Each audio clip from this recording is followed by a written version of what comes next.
आप सबका स्वागत है हमारे चैनल पे। आज हम लोग प्रोग्राम बनाने वाले हैं कि दो नोट्स की वैल्यू, कितने नोट्स की वैल्यू एक्चुअली इक्वल है इस ट्री के अंदर। जैसे फॉर एग्जांपल मैंने एक छोटा सा ट्री बना रखा है। इस ट्री में देखें आपके जैसे दो नोट्स, इसकी दोनों की वैल्यू 2 है, तो इसका काउंट कितना हो गया? एक पर्टिकुलर नोट स्ट्रक्चर है वो पूरा एक है, मतलब ये इन दोनों की वैल्यू एक है, तो काउंट कितना हो जाएगा? 1।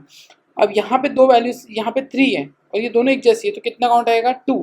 अगर यहाँ पे दोनों 5 होते हैं, दोनों 4 होते, तो काउंट होता है 3, लेकिन अभी इसमें दोनों इक्वल नहीं है, तो काउंट आउटपुट क्या आएगा? 2। तो हम लोग चेक करने वाले हैं कि दो ट्री के जो नोट्स है उनकी वैल्यू इक्वल है या नहीं, और कितने नोट्स हैं जिनकी वैल्यू इक्वल है।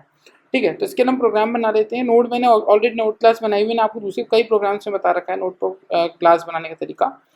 कुछ नहीं है, हमने एक स्टैटिक क्लास बना रखी है, क्योंकि मैं स्टैटिक मेथड इनर क्लास बनाई हुई है, मैंने एक्चुअली मेन क्लास के अंदर ही बना रहा हूँ।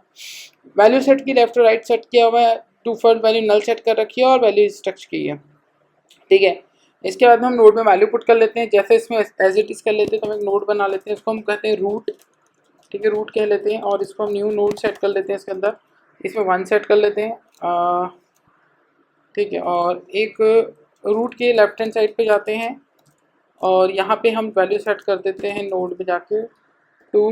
ठीक है, जैसे यहाँ पे देखिए आप लेफ्ट में आए, अब राइट में आ जाते हैं, रूट के राइट में आते हैं, न्यू नोड कर लेते हैं और वैल्यू वापस से 2 सेट कर देते हैं। रूट के लेफ्ट साइड में जाते हैं, जैसे कि रूट के लेफ्ट में, फिर लेफ्ट में और फिर लेफ्ट से हम इस लेफ्ट पे आ चुके हैं, अब इस लेफ्ट के भी लेफ्ट में जा रहे हैं। ठीक है, तो इस लेफ्ट के भी लेफ्ट में गए और सेट वैल्यू कर दी हमने 3। अब हम जाएंगे रूट के लेफ्ट में, लेकिन उसकी राइट हैंड साइड में, ये रूट का लेफ्ट और उसका राइट हैंड साइड, इसके अंदर वैल्यू सेट कर देंगे 3, जैसे हमने यहाँ पे सेट किया।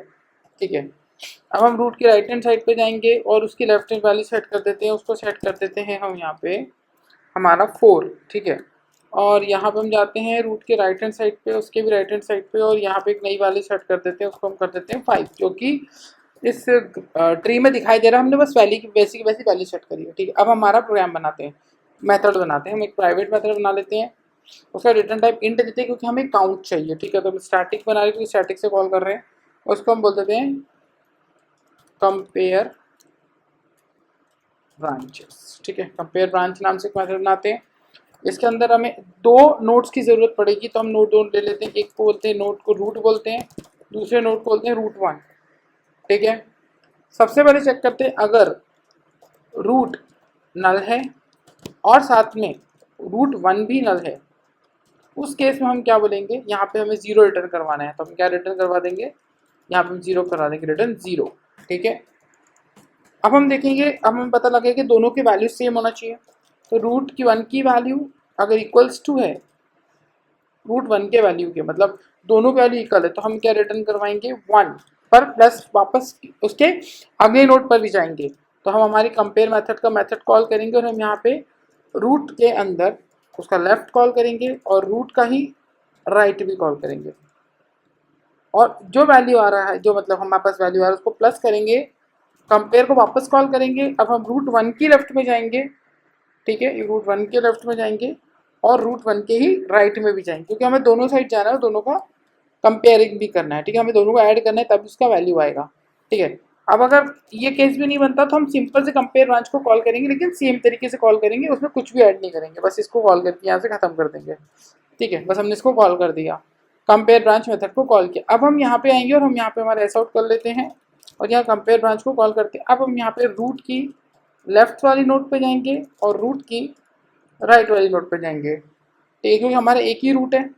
ठीक है, यही हमारा रूट है, इसके लेफ्ट और राइट, मतलब हमने क्या करा, इस रूट से इधर लेफ्ट चले गए, इधर राइट चले गए, और अब यहाँ पे हम आके कंपेयर कर रहे हैं। अगर दोनों रूट ही नल हो गए तो इसका मतलब है कि यहाँ पे हम एंड में आ गए हैं, तो यहाँ पे क्या रिटर्न कर दो? 0 रिटर्न कर दो। अगर दोनों रूट्स की वैल्यू अगर एक जैसी हो गई है, ठीक है, अगर दोनों रूट्स की वैल्यू एक जैसी हो गई है, ठीक है, तो उस केस में हम क्या करेंगे? इसके अंदर हम 1 को प्लस करवा के और लेफ्ट साइड से रूट का कॉल, रूट का राइट साइड से कॉल, उसका प्लस करवाएंगे रूट 1 और रूट 1 की राइट में।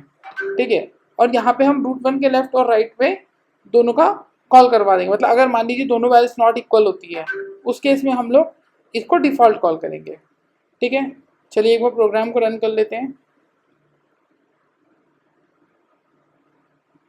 आउटपुट आया 2। कैसे आया? देखिए ये दोनों वैल्यूज इक्वल है और इधर इन दोनों की वैल्यूज भी इक्वल है, तो काउंट कितना आएगा? 2। मतलब दो दो नोट्स हैं जिनकी वैल्यू सेम है, इसका मतलब यहाँ पे आया 2। अगर हम यहाँ पे फॉर एग्जाम्पल 5 सेट कर देते, जैसे हम यहाँ पे 5 सेट कर देते तो अब 3 नोट सेम हो गए हैं, तो यहाँ पे हम 5 सेट करके एक बार देख लेते हैं क्या आउटपुट आ रहा है। देखिए यहाँ पे क्या आ गया? 3 आ गया। ठीक है, तो कैसे कंपेयर कर रहा है एक बार वापस समझा देता हूँ। अगर दोनों रूट्स नल हैं तो वो क्या डिफॉल्ट, फर्स्ट टाइम पे जब ये इटरेशन स्टार्ट होता है तो सबसे पहले जो रिटर्न होता है वो 0 ही रिटर्न होता है, क्योंकि नीचे जाते जाते जाते आखिरी में दोनों के रूट्स खत्म हो जाते हैं, और रूट खत्म होते हैं तो हम क्या रिटर्न करवाते हैं वहाँ से? 0। उसके बाद हम लोग क्या चेक करते हैं कि रूट 1 की वैल्यू और रूट की वैल्यू अगर सेम होती है तो उसमें हम 1 का प्लस करते हैं, क्योंकि अगर दोनों सेम हो गए, मान लीजिए दोनों सेम हो गए तो एक काउंट बढ़ चुका है, तो इसलिए हमने यहाँ पे क्या ऐड कर दिया है? 1।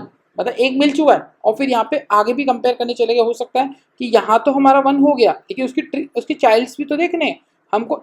इधर ये हमने माना, हमने इसको रूट माना, ये रूट का लेफ्ट है और ये रूट का राइट है, ये रूट 1 है, ये रूट 1 का लेफ्ट है, ये रूट 1 का राइट है। ये देखिए हमने यहाँ पे यही करा है, ये कंपेयर ब्रांच कॉल करी, रूट का लेफ्ट कॉल करा, रूट का राइट कॉल करा, कंपेयर रूट 1 लेफ्ट कॉल करा, रूट 1 का राइट कॉल करा। ठीक है, और अगर मान लीजिए इनकी वैल्यू भी इक्वल नहीं है, ये दोनों नल भी नहीं है, तो हम सिर्फ मतलब हम केस क्या बन रहा है, मान लीजिए कि यहाँ पे कोई 3 पड़ा हुआ है, फॉर एग्जाम्पल यहाँ 3 पड़ा हुआ है, तो ये वाला केस आएगा। क्यों आएगा? क्योंकि कंडीशन ना तो ये ट्रू होगी ना ये ट्रू होगी।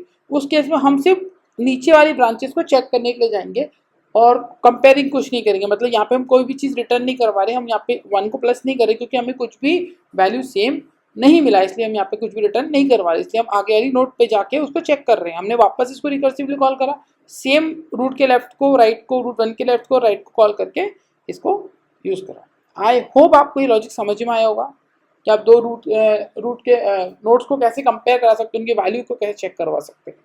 अगर इसमें कुछ कन्फ्यूजन है तो आप कमेंट बॉक्स में पूछ सकते हैं। Thank you for watching the video.